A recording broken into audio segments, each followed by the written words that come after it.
Here we have another member of the SMDF, and the SMDF stands for the Single Mammy Defense Force. Another woman that is wondering why we're blaming single moms for what they put themselves in.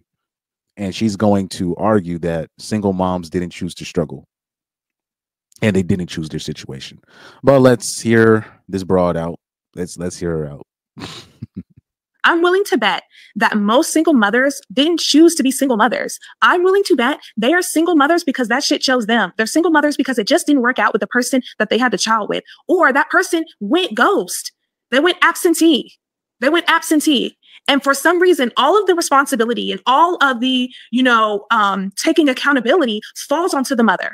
Like, oh, you should have chose better. You should have done better.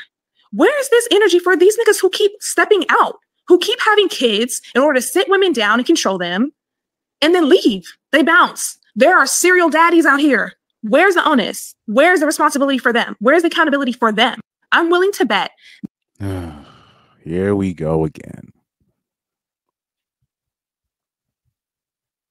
The SMDF is this organization, this group, right? They're everywhere, dog. If you're a single mom, you most likely chose to be a single mom. They even have their own website, Single Moms by Choice. You have Ebony K. Williams, all these, they're literally choosing to be single moms. They're choosing this. And I don't want a smart ass in the comment section talking about, but what happens when the father of the child dies? That's a widow. That's not a widow, is not a single mom. Stop being a smart. When dudes is talking about single moms, you think we're talking about widows? You think we include widows in that? You're just using that to derail the point. You think when Brandon, I forgot his name, Jamal, that does the single mom dance, the single mom. You think when he's doing that, you think he has widowers in mind? So let's stop being smartasses in the comments. Let's not be our words here. Let's not do that. All right. When it comes to single mammies, I keep telling people it's either one or two things. Number one, you were messing with a dude that you knew was sketchy. Meaning you knew he was a player. You knew he had a family, or you knew he already had multiple babies with different women. You knew he was a dude that gets women. You knew he was good with women because he was good with you. And you were like, you knew what kind of dude he was. You knew he was a player type dude, and you knew he was taking a risk, letting him hit the guts. You knew it. It's either that or number two, you had a decent dude. He wasn't perfect, but he was a good dude. He wasn't perfect. He wasn't the biggest dude. He wasn't he wasn't the tallest dude. He didn't have the most money. He was probably a janitor, right? Probably wasn't making six figures, but he was making enough, right? He probably wasn't where he was he wasn't complete in where he was, but he was a decent dude. He was not a criminal. He was a decent dude, but you just did not believe in him enough. You're just like, you just thought you could do, you just would not follow his program because you felt like you could do better. And you really were like, you had a lot of regret after keeping his kid.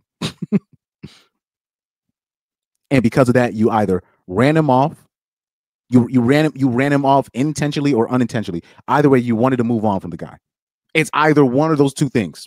It's either one of those things. So this is where women have to take responsibility on that end. And at the end of the day, you cannot say my body, my choice.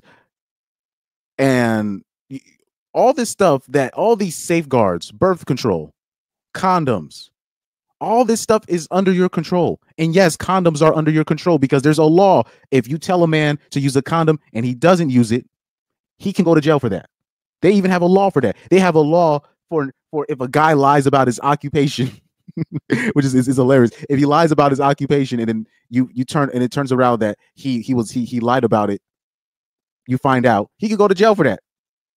And like if he lied about the occupation to sleep with you and you found out he was a sandwich artist.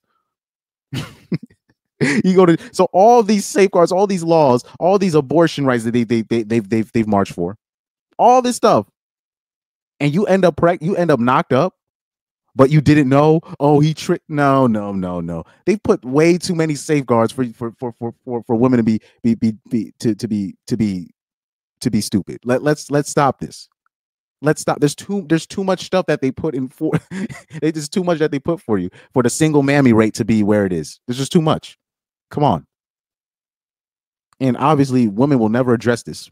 Like I said, it's always my body, my choice. But with that, so with that, what was it, with great power comes great responsibility. Now you have women have 100% autonomy over their body in terms of they have 100% say on who gets born, who doesn't get born. They have complete control. Men have no say on whether a woman decides to give birth or not to give birth. Men have no say, but we still getting 100% of the responsibility.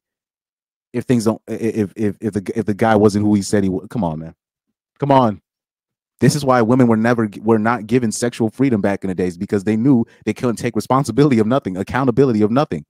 They want 100% authority, but literally 0% responsibility. I'm talking about less responsibility than a child.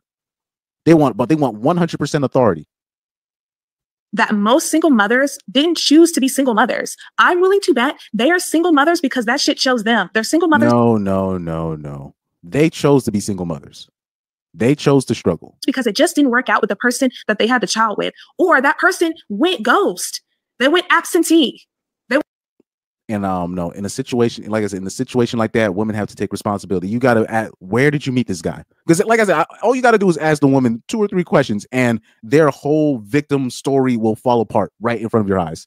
I'm talking about you can tell it's fake too, because as soon as you ask like the second question, you're going to have somebody else step in and act like you foul for asking. Like just even asking them, do you know, like it will be a woman that will post their kid, and you're looking through the profile, and men are not even allowed to ask who's the father. Just the fact that I gotta ask that, it just shows you bear at least some even if she is a victim of something, she bears some faults. There's got to be some fault where she bears some of the blame. the fact that I have to ask, and it's literally not clear who the father is, and we're not even allowed to ask. It's considered rude to ask if you don't know, especially if we don't see no wedding ring on the finger, and it's considered disrespectful to ask the obvious. It really says a lot. You know what I mean? It says a lot. It went absentee, and for some reason, all of the responsibility and all of the taking accountability falls onto the mother. Like, oh, you. It does. This is what you asked for. You asked for the birth control. You asked for full autonomy. You asked for sexual. You asked for sexual freedom. That men are holding you back and all this stuff. You've been given everything, but with that, like I said, freedom. Shout out to Sage Rain. He said this on his YouTube show. Shout out to Sage's Rain. Freedom without responsibility is selfish. I want to repeat this real quick, because this is the quote from Sage's Rain. Freedom without responsibility, accountability is selfish. Let that marinate for a second. You should have chose better. You should have done better. Where is this? Because it is your choice. You literally choose. Even when it comes to just consent, retroactive consent. If you slept with a woman, then the woman can retroactively take away consent. So the man goes through the whole process, knocks you up. He goes through all of that, and you still don't have the information you need to let the right man knock you up. I mean, bruh. Energy for these niggas who keep stepping out, who keep having kids in order to sit women down. They don't have any say over a woman's body. If he doesn't want the kid, but she wants it, what can he do? If he wants the kid, but she doesn't want it, what can he do? It's up to the woman. And control them and then leave. They bounce. There are serial daddies out here. Where's the onus? Where's the responsibility for them? Where's the women are proactively choosing a mate with dudes that I'm talking about, and they are proactively choosing dudes that have way too much leverage over them. Meaning, whatever dude they choose, they easily get intrigued by a dude that doesn't really care for them, that doesn't really care what happens to them in the long run. They just mess with strangers that they're intrigued by. Shout out to Corey Holcomb on that. Accountability for them. I'm willing to bet that. But yeah, they don't. Shout out to this guy. He said, men don't wake up one day and say, I'm going to abandon my family. Facts. They just, and like I said, somebody said 88% of divorces are initiated by women. Now, that stat is a little bit off, but what people need to understand is this 90%, like I said, that the numbers actually 90% of divorces are initiated by women if they are college educated. So the number is already, it's already 70 to 80%, but that number rises to 90% if the woman is college educated. So either way, that's bad. Somebody said, is this the face of lack of accountability? He said, just sounds like a failed trap attempt. Facts. A lot of that's another thing too. Women will have feelings for a guy. The dude will fuck up and shoot up the club, and she'll try to keep the baby just because she knows it's not necessarily just an attempt to try to keep the man, but it's because when she has the kid, he is connected to her forever, whether he likes her or not.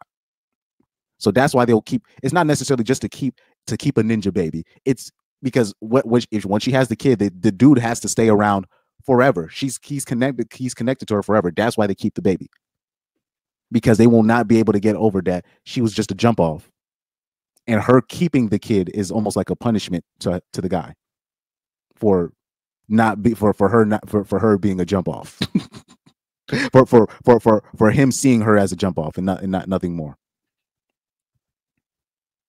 And like I said, oh yeah, so somebody mentioned it here. He said, it's a small minority of men who have all the children. Most women know these guys are unreliable, but they think they are the unique flower that would change him. Exactly. It's the stats is staggering, actually, because most men, particularly when we talk about the Black community, most men in the Black community are single and childless. Yet 80% of women have kids out of wedlock. What is that telling you? And it's only like 20 or 25% of the Black men are married. So that means you literally have a small percentage of men just knocking up most of the women. Like you'll see this in real life too. It'll be like you're in a room.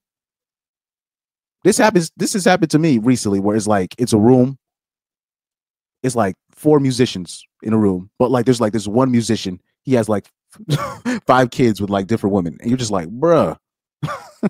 You're like, how? But that's just how it is. I'm not saying he's a pookie, but it's literally it's a small percentage of men that are knocking up most of the kids, but then the average man gets the blame for it. We got to hold. How are the responsible men getting the blame for a small percentage of men that women are choosing to sleep with? This is the ultimate irony. See, you remember, her body, her choice. Like I said, they say it's my body, my choice, but they don't really stand on it. Especially when the time comes, especially when it comes to the single mammy stuff.